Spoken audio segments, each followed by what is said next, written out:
Shooting narrative films versus like commercials is honestly quite a different experience. But I'm so he gets up, doesn't he? Yeah. Now that I've been shooting so much narrative work, a lot more than I ever have in my career versus commercials or music videos or, you know, the other type of content that you might create, YouTube as well, I found it to be a lot simpler. You want to keep it simple because narrative work tends to lean more naturalistic.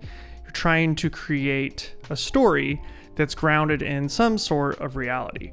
Whether you're going more surrealistic or not, you still want to keep it really motivated by the environment. Which of course I take that approach with commercials as well, but you're able to kind of heighten things and, you know, you're trying to polish it a little more with a commercial. You want it to be very pleasing to the eye and eye-catchy, and you want people to keep engaged. Whereas of course you want people to be engaged in a film, but you do that in a different way. You don't do it necessarily always through the cinematography. You know, if you take the Roger Deakins approach, you're trying to make it look really good, but no one notices that it looks really, really good. You don't want to draw attention to the cinematography.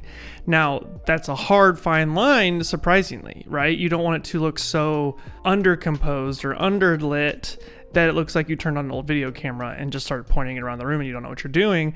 But you also don't want it to look too hyper stylized or too polished, or too light sourcey, like you did put a light there, or you telling the audience that you're shooting on a nice camera and you have gear and all that stuff, and it gets rid of that suspension of disbelief, right? So you're trying to find that middle ground. And with that, yeah, I'm really realizing that it's really about keeping it simple. I mean, keep it simple, stupid, really is a good saying when it comes to narrative, especially these like short films that I've been doing recently, which is what we're going to talk about today. I'm going to break down another short film that I just shot.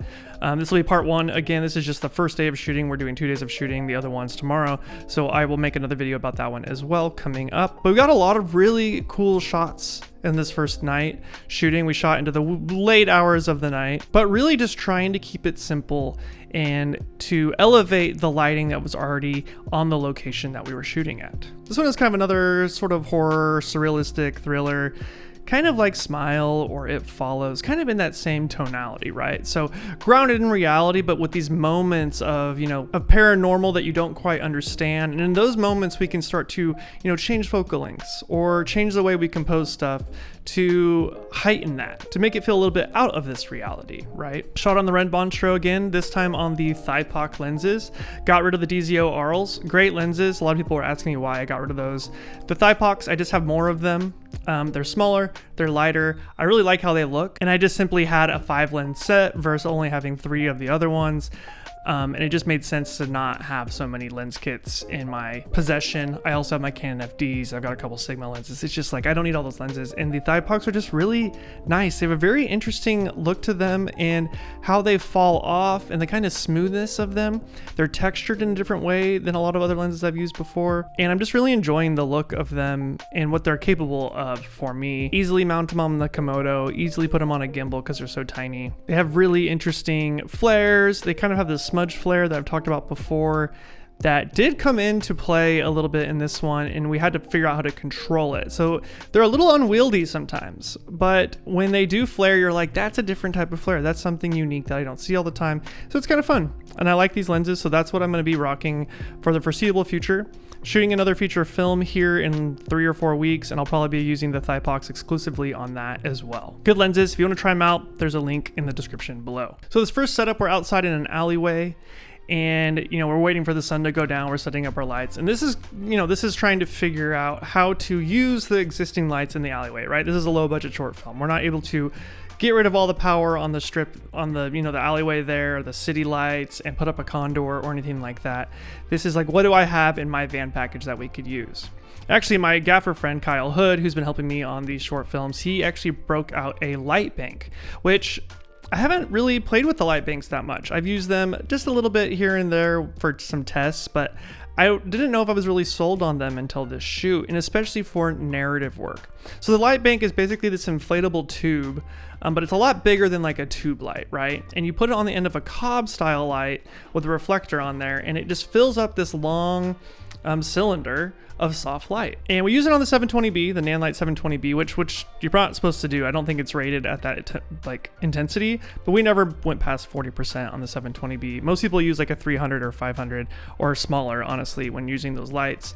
But for us, it just works so well. We put it on my combo stand, and we were able to raise it really high in the air and just have a sort of controllable key light acting as something coming from the street light in the alleyway. Now, we left the street light on in the alleyway, but it was obviously not, we couldn't maneuver it around the way we wanted to. Could have used a lantern in this scenario as well, but it's more directional, and you don't have to skirt it the same way that you would with a lantern, because it already has a black back on it, so you can kind of direct it where you want it. You can also get a grid for them, and you can control them even more. We didn't need that for this one. I don't think Kyle actually brought his grid, but it worked out really well for this. We shot with the 2700 Kelvin or white balance on the light, and we shot pretty much the whole film at 5600 Kelvin on the Monstro, just to get that real nice kind of tungsten color contrast on the skin of our subject. And so other than that and some negative fill on all these first shots, we got, I don't know, 6 or 7 shots, and it was just a matter of moving the light bank around,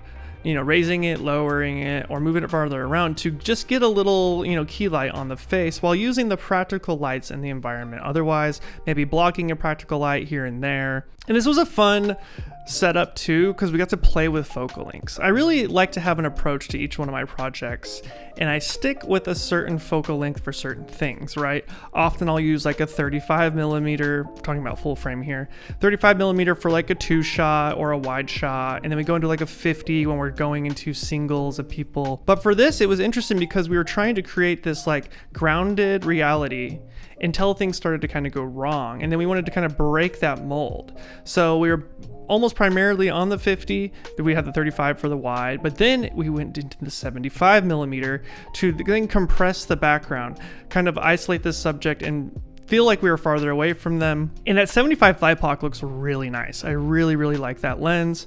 I stopped it down to like a T2 to kind of round out the bokeh a little bit. On the Thypocs, if you're not stopped down, you're going to get really crazy cat's eye, really different looking bokeh, which is fine, which is cool. But for this scenario, I didn't want to lean too far into that. And plus, you just get more in focus, right? You want to get those eyes in focus, maybe back to the ears in focus, you know, not just shooting wide open all the time, especially for narrative. Then once again, it was just a matter of bringing that light bank around a little bit. You can use it as an edge light, or we could use it as a key light, and it was just wrapping it and changing the intensity there, and then using the practical light in the environment. And with this one, I really got to see where the Monstros shine. The low light, you know, man, it's just like exhausting talking to people on the internet about red and low light. And I'm not going to get into my whole rant about low light again, but the Monstro really shined here. I was able to push that camera a little more than I had before. I shot at a little bit lower ISO, 640, 800 rather than 1600 like I normally do on the camera since we had less light. It was so clean. It looks so nice. And even when you do push a little bit, the texture that comes through on that sensor is really nice. I was just really surprised what we were able to get away with that night. I honestly had too much light in almost every scenario, even having our light bank only at, you know, a few percent most of the night. It looked really good. And so the Monstro was a great purchase for me.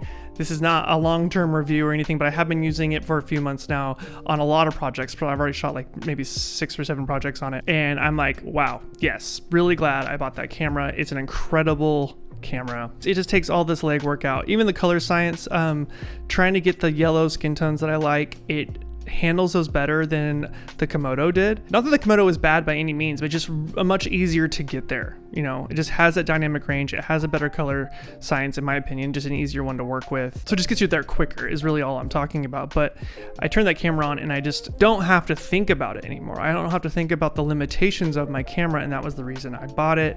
And it's really starting to show through. And I love that I can use it all the way down to these little short narrative projects, all the way up to a multi-$100,000 commercial that I saw a couple weeks ago, right? Which hopefully I can do a breakdown of that commercial here soon. I just got to make sure I can get some permission for it. So stay tuned for that. That was a fun one. We had all the goodies on that one. 75 for that to kind of pull in the environment and see what was behind him and make it a little bit more spooky, basically. And then we went to this surrealistic part where this thing was going on his head and these hands were coming up from below. that were not supposed to be there, trying to kind of, show what's going on in his head. And so for that one, we put on the 35mm, right? So we went wider and we were able to get really tight in on his face and really separate that background out. And I did that one wide open. I got that kind of cat's eye bokeh. We just got really, really intimate with him in that way. So it's fun to go through the lens set like that, 35, 50, 75, all within one sequence. And I normally don't do that. I like to kind of keep things consistent, but for this, it made sense to create a mold and then break it. We also put a tube light in the back of one of these shots. There is this kind of green light motif that the director wanted. So I was trying to find the balance of putting green lights in the shot without it looking too, like a big comic book movie or going too over the top, like a music video or something, right? And we put a green light there. I didn't want to do that. I wanted to have this green light be motivated and subtle throughout. And we decided to use the neon light coming from the front of the building as kind of our motivation for it. And so we use this in the next scene when we go into this building. This all starts out in the alleyway, but we go into the building as well, and we have green light coming through the window. And we'll talk about that in a second. But it's all being motivated from this neon light out there. And so it was finding that balance, right? So we put a tube light, we find a kind of green hue that we liked, and then we had these tube lights for the rest of the shoot that if we needed to add a little accent color here and there, we could. And this is where that keep it simple comes in, right? So I basically lit everything with just a couple lights, a few lights. The wides, I did use a few more lights to kind of dabble things, dabble little textures around. But the idea was to try to keep it simple. So the tube lights when shooting at night, they are plenty bright enough. They're really controllable. They have, RGB capabilities. You can put a grid on them. So tube lights are our friends. And then the light bank. The light bank was our main light for the whole night. So then let's move in. Let's move into this bar that we were shooting in. Bar scenes are really fun because you have this obvious divide where you can put two characters, right? You have a bartender and then you have the main character on the other side of the bar. So it creates this line, if you want to shoot on the dark side, you know exactly where to put your light. Before we jump into the next scene, I do want to thank the sponsor of this video, which is Squarespace. Squarespace is an all-in-one platform to present your work online. Start a completely personalized website with design intelligence from Squarespace. Design intelligence empowers anyone to build a beautiful, bespoke digital identity to use across your entire online presence. Maybe you want to start an online store to sell your photography or other products. Squarespace has the built-in functionality to get one of those up and running quickly. I've actually been using Squarespace to run my online stores for almost a decade now. And of course, if you're like me, you're probably looking to build a portfolio, which Squarespace has tons of features for that very thing. You can even create private galleries for client work using these tools. And as you acquire work through your website, you can now collect payments using branded invoices, manage client info, feedback, and payment activity all in one place. So if you're looking for a home for your work, you can do that with Squarespace. Click the link in the description to get 10% off, and I want to thank Squarespace for sponsoring this video. So let's start with the wide first, and we'll move into the close-ups. But the wide was really fun. We wanted to do a kind of dolly shot, and I had brought a Dana dolly, but I wanted to do it on the bar top. So I put a Fernie pad down. I just drug the camera along, got rid of the friction on the bar top to make this kind of push. Now to light that wide, it kind of looks like it's only lit from one light because we had these practical overheads when we got there that were all Edison bulbs. And so it was a matter of turning off all the Edison bulbs on the camera side to create some sort of dark side, and then augmenting from there, right? And so I exposed kind of for those lights. They weren't clipping. You could see the Edison bulbs. Then we put the light bank up to the side to just give some nice shape pushing towards our subject on that wide. But the light bank didn't have enough spread, right? Which was good. It means it's controllable. But in order to get the whole bar top, we needed more. So we put an aperture P300C ANOVA outside the window to give us that green neon effect I was talking about. We just kind of stuck it up in the air as if there was a neon sign there, right? So it's a little brighter on the front window and it kind of cascades off. It kind of falls off just like a neon sign would do. Got the levels right on that. And then we put another tube light up inside with a grid on it just to kind of backlight some of these bottles that were in the foreground on this wide shot. And so I could have just left those all dark, but that wouldn't really make sense. I want to give some speculars, some highlights, and help just draw the attention in. So just that one little tube light just set up on the bar top, so easy. Light bank over on the side too, to give fill for everything, and then using the practicals. So it's always walking into the space, finding the frame you like, figure out what you want to do with your practical lights, right? Use those as your main motivators. I mean, use them as a key light if you can.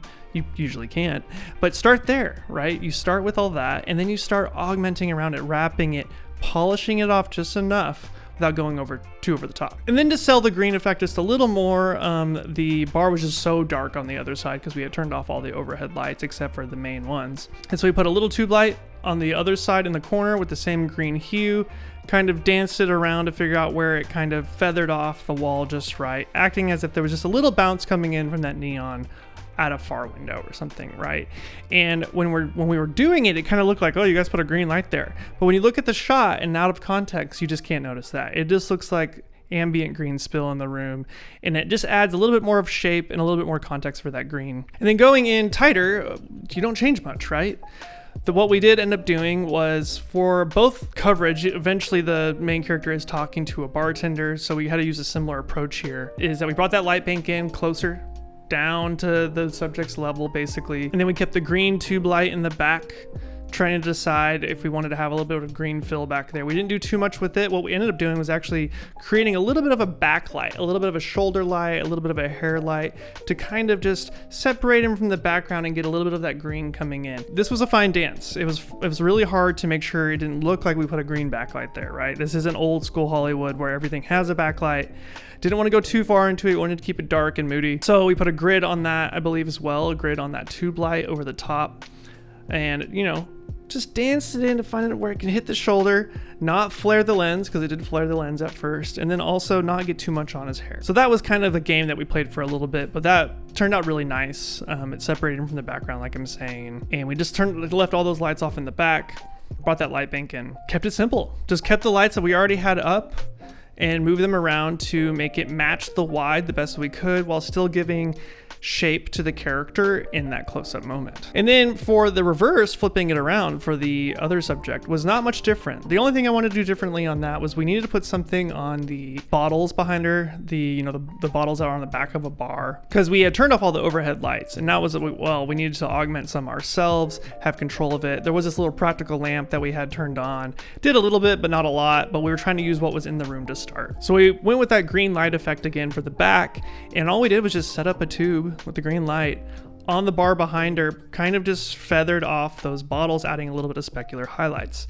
Now, it was really close to being in the frame, but it wasn't in the frame until she like walked out, which hopefully the director doesn't have to use that in the actual edit. Sometimes that happens. But even though it was like a light coming from the ground pointing up, it kind of looked like it was the green light coming in through the windows and just kind of bouncing around and creating this little bit of green background fill. And then, like I said, we had this lamp on that was a practical, so that added a little bit of white light. So we had a little bit of green and white back there, and so it didn't look too like we put a green light in the background. And then as far as using the light bank on her, it was the same thing. You know, we have it kind of side lit to create some wrap, but the overhead lights in reality in the wide would have shown a lot more fill on her face. Now, I didn't want to add too much fill. I didn't want it to get rid of all the shape on her face just to keep it natural. I was trying to find that middle ground like we talked about earlier. So to do this, I put another tube light up above the practical lights, pointing down to just help wrap the light bank, which is coming, that just kissed a little bit just to help wrap it a little bit more and bring it down on her body a little bit more, justifying that there was supposed to be practical lights above her. Because otherwise, if we didn't do that, it was gonna be too moody, too contrasty, and it would just look like we turned off a bunch of lights. Although that is an option, I was trying to find that line. And this really, really worked. So keeping it simple in that way as well, right? Light bank, simple, and then another tube light above. So it's just like splashing these little pools of light around, right? You're just painting your picture without going too over the top with it. I think traditionally I would have used like an 8x, grid or something to create a big, nice source, but it would have really slowed us down doing that way. We would have multiple stands out. And for this, with the tube lights, we almost didn't even have to use stands. We were able just to put them on things, right? Set them on the ground, put them on the countertop, put them on the little light fixture above us. We didn't even have to use stands for most things. So there's like two approaches. If you have a big 8x, it's going to give that wrap for you already, or you can put another light up that you can control the intensity of, that fill light that we used, add fill, and adjust the kind of cove wrap that we were creating. So with narrative, I really like the cove lighting effect. You're able to just kind of dial it in and make it look more naturalistic depending on what you're trying to do in the scene and make it match the last shot and so on. So the tube lights were the main contenders here, and then of course that light bank. We were at like 1% the whole night on the 720B with the light bank in the interiors, shooting at 640 ISO at a T1.5 to a T2.8 depending on what we were doing. Mostly at a T2 to T1.5 for this. I wanted to was able to open up a little bit more for this setup. And the thigh pocks actually, even at T15, if you do compare them like to the Arls or something, they don't separate as much. They don't actually look like they're T15. They have they keep a little bit more in focus in a way.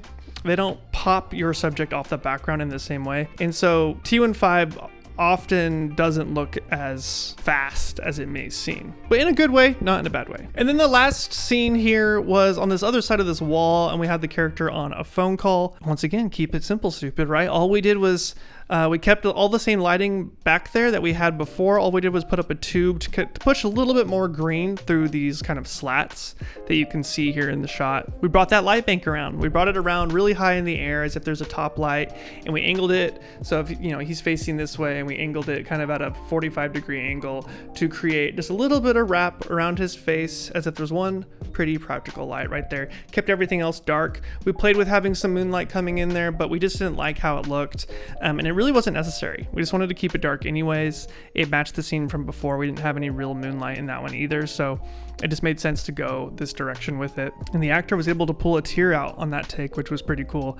It's always fun working with such good actors.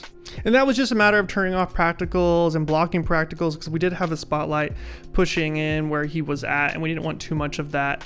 And so that was just fielding that, with a negative fill or some sort of flag. Just the common thing, right? We're just trying to create our own shape. So we did have to block some of that light. That way we could only focus on the lights that we wanted to use. All right, so that was a quick breakdown of this day one of shooting this short film.